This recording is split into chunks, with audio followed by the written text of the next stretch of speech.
اب سنیے مسئلہ. ایک شخص 25 تاریخ کو 25ویں روزے کو اسلام لاتا ہے. مان لیجیے کوئی غیر مسلم ہے, ہندو ہے, عیسائی ہے, کرسچن ہے, یہودی ہے, جینی ہے, 25 روزے کو اگر مسلمان ہوتا ہے تو کیا 25واں روزہ مسلمان ہوا, 25 چھوٹ گئے, 24 روزے چھوٹ گئے, تو اب اس کو کتنے مل رہے ہیں؟ 25, 26, 27, 28, 29 اور 30 کا چاند ہوا تو 30, 5-6 روزے مل رہے ہیں. تو شریعت یہ کہتی ہے کہ جتنے مل رہے ہیں اتنے ہی رکھے گا. وہ جو اس کے چھوٹ گئے ہیں وہ اس کے تھوڑی چھوٹے ہیں, کیونکہ وہ مسلمان تھا ہی نہیں, اس پر اس وقت اسلام کے قانون نافذ ہو ہی نہیں رہا تھا, اس نے کلمہ ہی نہیں پڑھا تھا. کلمہ تو اس نے 25ویں روزے کو پڑھا ہے, اس لیے جتنے روزے باقی ہیں وہ رکھے گا, اور جو چھوٹ گئے ہیں 24-25 وہ نہیں رکھے گا, کیونکہ اس وقت وہ مسلمان تھا ہی نہیں جب رمضان کا مہینہ آیا. پہلی چیز. دوسری چیز ایک اور سنیے. مان لیجئے 5:30 بجے آپ کے ہاں روزہ افطار ہوتا ہے, سورج 5:30 بجے ڈوبتا ہے, اور کوئی شخص 5 بجے اسلام لا رہا ہے, 25واں روزہ ہے, 5 بجے اسلام لایا, جب جس میں اسلام اشہد ان لا الہ الا اللہ و اشہد ان محمدن عبدہ و رسولہ, 25ویں روزے کو 5 بجے اسلام لایا ہے, اس کا روزہ یہیں سے شروع ہو گیا ہے. ابھی جو 5 بجے تک جو اس نے کھایا پیا وہ سب معاف, کیونکہ اس وقت تک اس کے اوپر اسلام نافذ تھا ہی نہیں, وہ مسلمان نہیں تھا, اس لیے وہ سب نہیں. 5 بجے اسلام لایا ہے تو 5 بجے سے ہی اس کا روزہ شروع ہو گیا, اسلام کے قانون اس کے اوپر نافذ ہو گئے, اور 5:30 بجے وہ روزہ کھول لے گا اور اس کا یہ روزہ پورا مانا جائے گا. 25واں روزہ آدھا گھنٹہ رکھا لیکن پورا 25واں روزہ مانا جائے گا. اب 25واں جوڑا جائے گا, 26واں رکھے گا, 27واں, 28واں, 29واں, 30واں یہ رکھا جائے گا, اور اس سے پہلے جو چھوٹ گئے وہ ایک بھی اس کو نہیں رکھنا پڑیں گے, کیونکہ اس وقت تک وہ مسلمان نہیں تھا. ان مسئلوں کو ذہن میں رکھیے, یہ چھوٹے چھوٹے مسئلے ہیں, اپنے ذہن میں ان مسئلوں کو رکھیے اور یاد کریے. اسی لیے کہتے ہیں کہ کچھ دینی تعلیم بھی سیکھ لیجیے, انگلش میڈیم کے ساتھ ساتھ انگریزی تعلیم کے ساتھ ساتھ کچھ دین کے مسئلے بھی سیکھا کیجئے. تو 25ویں روزے کو اسلام لایا, 25 ختم, وہ نہیں رکھے جائیں گے. جتنے بجے سے لایا اتنے بجے سے اس کا روزہ شروع ہو گیا ہے, اتنے بجے سے, اور جب افطار ہوگا تو افطار کرے گا اور وہ روزہ اس کا پورا مانا جائے گا. تو وَلَا تَتْرُكَنَّ صَلَاةً مَكْتُوبَةً مُتَعَمِّدًا, فرض نماز کا قصداً جان بوجھ کر نہیں چھوڑنا ہے, اس لیے کہ جس قوم کے اندر فرض نماز جان بوجھ کر چھوڑ دی جاتی ہے فقط بریت ذمت اللہ, اللہ کے نبی کہتے ہیں کہ اللہ کی ذمہ داری اس کے اوپر سے اٹھ جاتی ہے, پھر وہ مرے کٹے کہیں بھی جائے پھر اللہ رب العالمین کی کوئی ذمہ داری نہیں رہتی ہے. فقط بریت منہ ذمت اللہ, اللہ کے ذمے سے یہ آدمی نکل جاتا ہے. 3 چیزیں ہو گئیں, 3 چیزیں یاد ہے نا, شرک, ماں باپ کی نافرمانی, اور فرض نماز کا قصداً جان بوجھ کر نہ چھوڑنا.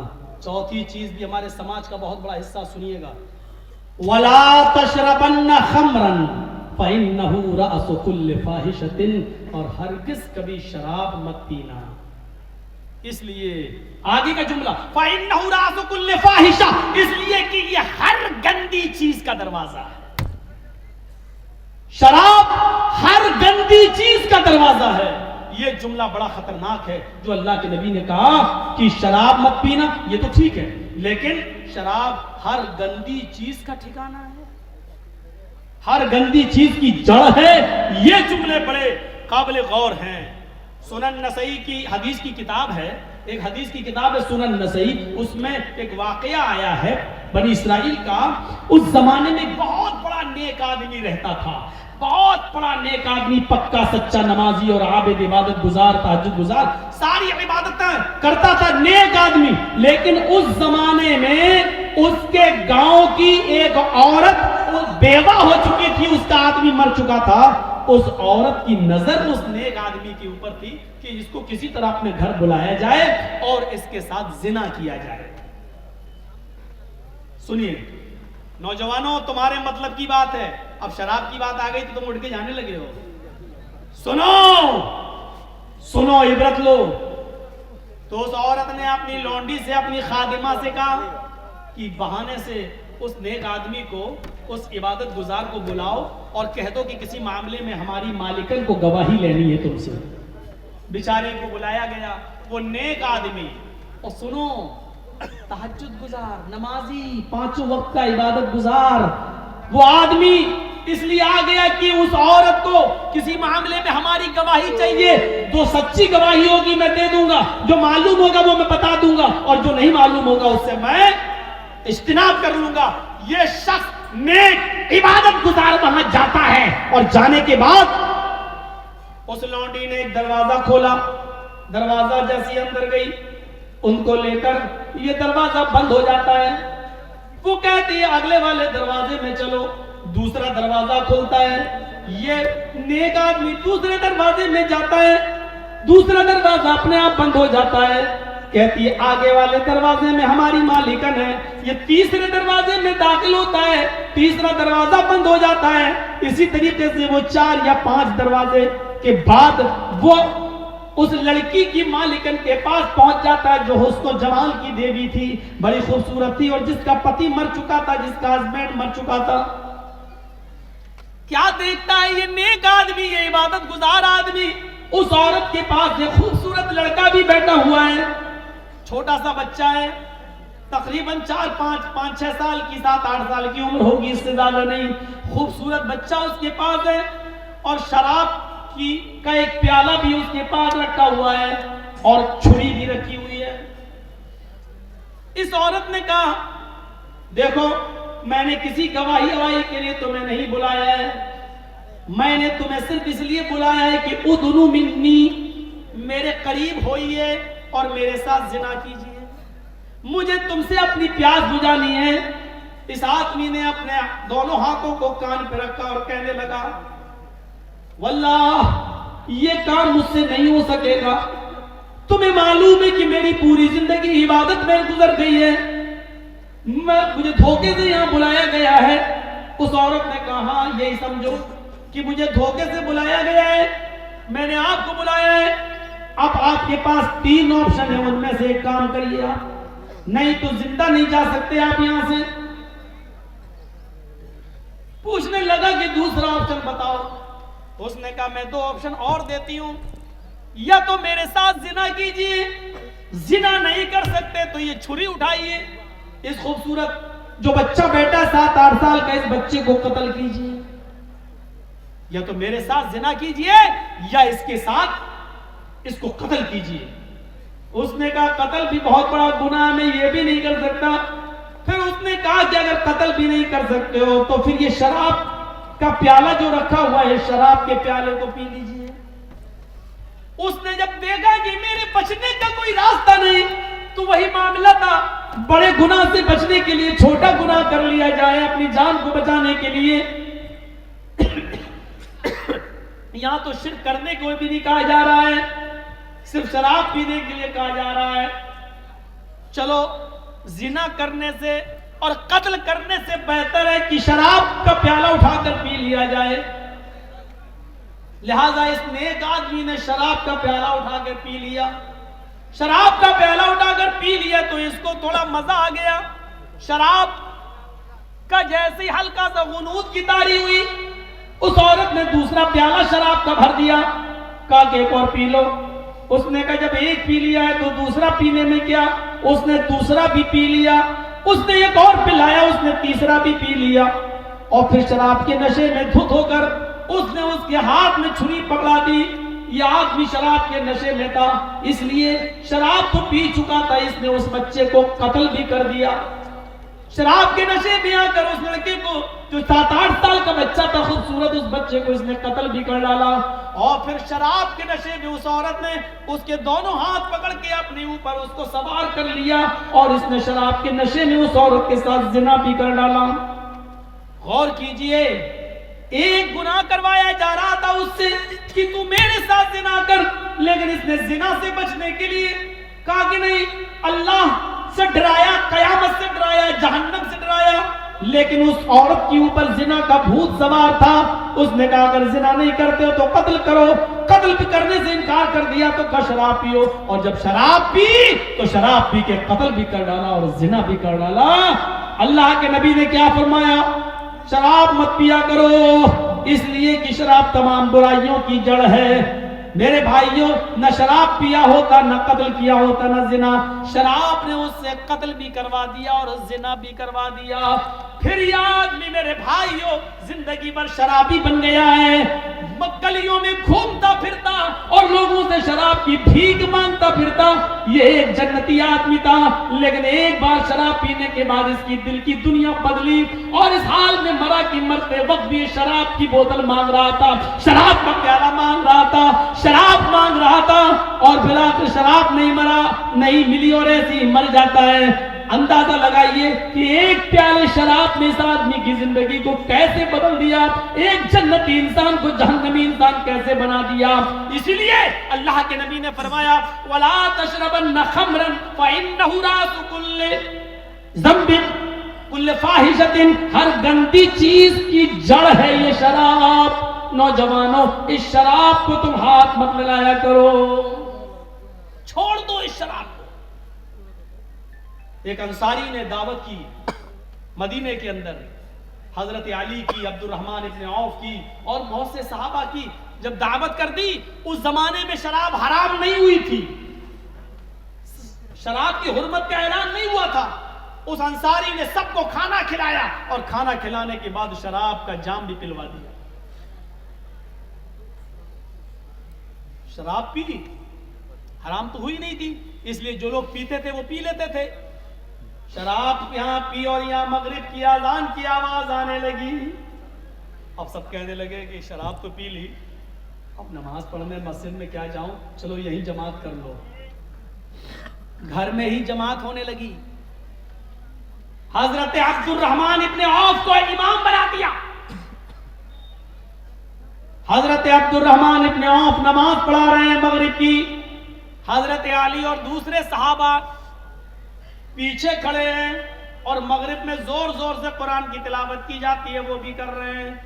شراب اپنا رنگ دکھانے لگی، دماغ پہ چڑھنے لگی، اور یہاں قرآن کی آیت پڑھ رہے ہیں الحمدللہ رب العالمین الرحمن الرحیم مالک یوم الدین ایاک نعبد و ایاک نستعین اہدنا الصراط المستقیم صراط الذین انعمت علیہم غیر المغضوب علیہم ولا الضالین۔ گاڑی صحیح چلی یہاں تک۔ اس کے بعد انہوں نے آنے لگا، چڑھ گئی اور نماز میں ہے۔ بسم اللہ الرحمن الرحیم، اب قرآن کی سورت شروع ہو گئی۔ قُلْ يَا أَيُّهَا الْكَافِرُونَ لَا أَعْبُدُ مَا تَعْبُدُونَ۔ قرآن کی آیت یہی ہے، لیکن یہ کیا پڑھ رہے ہیں نماز میں؟ قُلْ يَا أَيُّهَا الْكَافِرُونَ نَحْنُ نَعْبُدُ مَا تَعْبُدُونَ۔ بالکل معنی ہی الٹ دیا۔ ترجمہ کیا ہوا؟ قُلْ يَا أَيُّهَا الْكَافِرُونَ، اے محمد صلی اللہ علیہ وسلم کہہ دو اے کافرو، لا اعبد ما تعبدون، میں ان جھوٹے خداؤں کی پوجا نہیں کرتا جن کی تم کرتے ہو۔ یہ ہے ترجمہ، لیکن انہوں نے کیا پڑھ دیا؟ نحن نعبد ما تعبدون۔ اے محمد صلی اللہ علیہ وسلم کہہ دو کہ اے کافرو، میں بھی ان جھوٹے خداؤں کو پوجتا ہوں جن کو تم پوجتے ہو، میں بھی ان کی عبادت کرتا ہوں جن کی تم کرتے ہو۔ معنی ہی بدل گیا۔ اللہ اللہ کر کے کسی طرح نماز ختم ہوئی، وہاں اللہ کے نبی کے اوپر قرآن کی آیت نازل ہوتی ہے، یا ایھا الذین آمنوا لا تقربوا الصلاۃ وانتم سکارى حتی تعلموا ما تقولون۔ اے ایمان والو، تم نماز کے قریب مت جاؤ جب تم نشے میں ہو۔ یہ آیت نازل ہو رہی ہے اللہ کے نبی کے اوپر۔ اے مسلمانوں، اے ایمان والو، تم نماز کے قریب مت جاؤ جب تم نشے میں ہوا کرو، تو نماز کے قریب مت جاؤ، اس وقت تک نہ پڑھو جب تک کہ تم ان باتوں کو سمجھنے نہ لگو جو تمہارے منہ سے نکل رہی ہیں۔ تمہیں خود نہیں معلوم لا اعبد ما تعبدون پڑھنا ہے کہ نحن نعبد ما تعبدون پڑھنا ہے، تم سمجھ ہی نہیں پا رہے ہو۔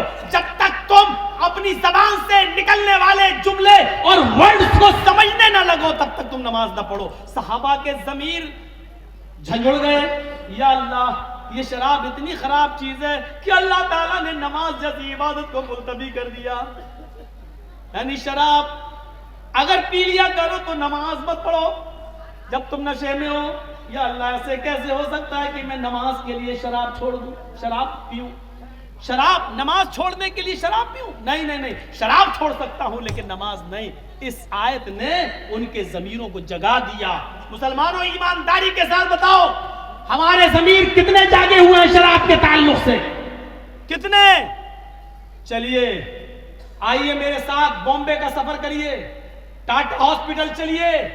میں نے اپنے چچیرے بھائی کا, پھپھیرے بھائی کا علاج 11 سال تک کرایا ہے ٹاٹا ہاسپٹل میں, اور 11 سال کرانے کے بعد بھی اللہ کے حکم کے آگے کسی کی نہیں چلتی. اور 11 سال کے بعد جب اس کا دوبارہ پیر کا آپریشن ہوا تو 3 مہینے کے بعد اس کا کینسر اوپر تک بڑھ گیا اور پھر ہم نہیں بچا سکے. وہی ہوا جو اللہ کو منظور تھا. ٹاٹا ہاسپٹل گواہی دے گا کتنے لوگوں کے لیور میں کینسر شراب کی وجہ سے ہوتا ہے, کتنے لوگوں کی آنتوں میں کینسر شراب کی وجہ سے, اور کتنے لوگوں کی کڈنی خراب ہوئی ہے ان میں کینسر ہوا ہے شراب کی وجہ سے. یہ ٹاٹا ہاسپٹل کی دیواریں لکھی ہوئی ہیں, بتا رہی ہیں, وہاں کے ڈاکٹر آپ کو گواہی دیں گے. میرے بھائیوں, شراب کینسر کی بنیادی بیماری کی جڑ ہے. یہ لیور کا کینسر کر دے, یہ دماغ کا کینسر کر دے, یہ آنتوں کا کینسر کر دے, یہ کڈنی کا کینسر کر دے. یہ جس خون میں دوڑتی ہے کس حصے کو کینسر کا پیشنٹ بنا دے, یہ کچھ نہیں کہا جا سکتا ہے. اللہ کے رسول نے اس کو ایسے ہی حرام قرار نہیں دیا ہے, اس کو چھوڑیے. ایک صحابی ہیں, شراب حرام نہیں ہوئی ہے, انہوں نے زیادہ پی لی ہے, اور زیادہ پینے کے بعد پھر وہ اپنی بیٹی کو پکڑ لی, ہاتھ پکڑ کر کھینچنے لگے, اپنے روم میں لے جانے لگے جہاں وہ اور ان کی بیوی سوتی تھی. بیوی نے دیکھا کہ میری بیٹی کا یہ کھینچ رہے ہیں میری بیٹی کو, تو وہ آئی اور اپنی بیٹی کو بچاتی ہیں اور شوہر کو دھکا دیتی ہے, پتی کو کمرے میں بند کر دیتی ہے. جب نشہ اترتا ہے تو وہ دروازہ اندر سے پیٹتا ہے, یہ دروازہ کھولتی ہے. وہ صحابی اپنی بیوی کو مارتے ہیں اور پیٹتے ہیں. جب بیوی پیٹ چکی تو کہنے لگی تھک گئے ہو کیا, اور نہیں مارو گے؟ پھر اس نے اپنی بیوی کو گلے سے لگا لیا اور کہا تم جانتی ہو کہ تم نے مجھے بند کر دیا اس لیے میں نے مارا. ہاں مار تو لیا لیکن پوچھا نہیں کہ کیوں میں نے بند کیا. آج تم نے شراب کچھ زیادہ ہی پی رکھی تھی. کہا وہ تو ہو جاتا ہے کبھی کم کبھی زیادہ, اگر پی لی تو کیا ہوا؟ نہیں میرے ہسبینڈ, نہیں میرے پتی, آپ نے آج اتنی پی لی کہ آپ بیوی میں اور بیٹی میں انتر نہیں کر سکے, فرق نہیں کر سکے. آپ نے اپنی بیٹی کا ہاتھ پکڑ کر کھینچنا شروع کر دیا, اس کے ساتھ گندا کام کرنے کا ارادہ کر لیا. اگر میں وقت نہ آتی تو بیٹی کی عزت لٹ جاتی, بیٹی کی عزت تار تار ہو جاتی. صحابی یہ جملہ سنتے آنکھوں میں آنسو آ جاتے ہیں, ساروں کی تار روتے ہیں, آسمان پہ نظر ڈالتے ہیں کہ اللہ یہی جملے سننے کے لیے تو نے مجھے زندگی دی ہے, کیا یہی مجھے سننا باقی رہ گیا تھا؟ یہ زمین پھٹ جاتی, میں زمین میں دھس جاتا, آج کے بعد کون سا چہرہ لے کر میں اپنی بیٹی کے سامنے آؤں گا؟ پھر کہنے لگے اللہ تو گواہ رہنا, آج کے بعد میں شراب کو ہاتھ نہیں لگاؤں گا. جب شراب حرام نہیں ہوئی تھی, شراب پینے کی گنجائش موجود تھی, جب حرام نہیں ہوئی تھی تو لوگ اس کا نقصان دیکھ کر ہمیشہ چھوڑنے کی نیت کر لیتے تھے, قسم کھا لیتے تھے کہ ہم اس کو ہاتھ نہیں لگائیں گے. نوجوانوں, جب حرام نہیں ہوئی تب لوگ اس کو چھوڑنے کی قسم کھا لیتے تھے. تمہارے نبی نے اس کو حرام قرار دیا ہے, حرام قرار دیا ہے. جیسے سور کا گوشت حرام ہے, جیسے گدھا حرام ہے, جیسے کتے کا گوشت تم نہیں کھا سکتے ہو یہ حرام ہے, اسی طریقے سے شراب حرام ہے. تم کیسے پی لیتے ہو, کیسے تمہارے حلق کے نیچے اتر جاتی ہے؟ قرآن اس کو شیطان کی گندگی کہتا ہے. انما الخمر والمیسر والانصاب والازلام رجس من عمل الشیطان. شراب, جوا, آستانوں کے نام پہ پھال چڑھائے ہوئے پھال, تیروں کے پھال,